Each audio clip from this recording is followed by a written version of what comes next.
आज चैत्र पौर्णिमा आहे आणि हनुमान जयंतीसुद्धा आहे. कारण ज्या चैत्र महिन्यामध्ये जी पौर्णिमा येते त्या पौर्णिमेला त्या ठिकाणी खगोलशास्त्रीय नियमानुसार ज्या ठिकाणी परिवर्तन घडत असतं आकाशमंडलामध्ये, तर पृथ्वीच्या अगदी जवळ चंद्र येत आहे आणि ती तारीख म्हणजे 23 एप्रिल 2024 आणि आजच हनुमान जयंती देखील आहे. म्हणून पंचांगानुसार चंद्राला या ठिकाणी खूप महत्त्व दिलं जातं. कारण प्रत्येक गोष्टीला चंद्रबळ पाहिलं जातं.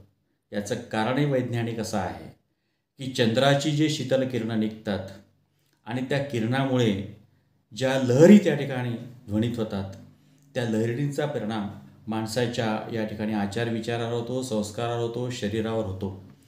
म्हणून कुठलंही एखादं शुभमुहूर्त काढताना त्या ठिकाणी चंद्रबळ पाहिलं जातं.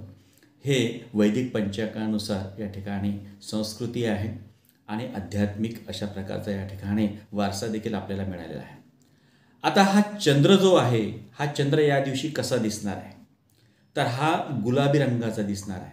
म्हणून याला पिंक मून असं देखील म्हणतात.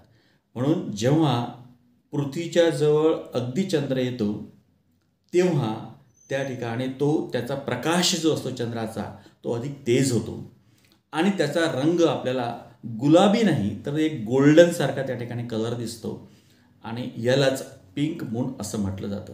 म्हणून अमेरिकेमध्ये सुद्धा अशा प्रकारची गुलाबी रंगाची त्या ठिकाणी फुलं या सीझनमध्ये निर्माण होतात.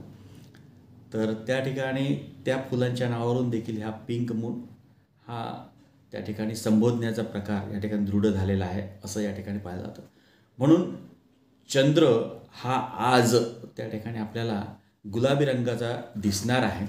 म्हणून 23 एप्रिल सकाळी 3:24 या पिंक मूनच्या कार्याला या ठिकाणी सुरुवात होणार आहे, दिसण्याला सुरुवात होणार आहे आणि दुसऱ्या दिवशी बुधवारी पहाटे 5:18 हा पिंक मून आपल्याला दिसणार आहे. म्हणून प्रत्येकाने या पिंक मून कसा दिसतो तो अवश्य पाहावा, एक अनुभूती घ्यावी आणि जे काही आपल्या वैदिक धर्मानुसार सांगितलेलं आहे तर शक्य असल्यास त्याचं पालन देखील करावं. म्हणून ही एक अद्भुत घटना आहे, निसर्गाची घटना आहे, खगोलीय कृतीची या ठिकाणी रचना आहे. या रचनेचा जो आनंद आहे, या दृश्य जे आहे, या दृश्याचा आज सर्वांनी लाभ घ्यावा अशा प्रकारची मी विनंती करतो. धन्यवाद.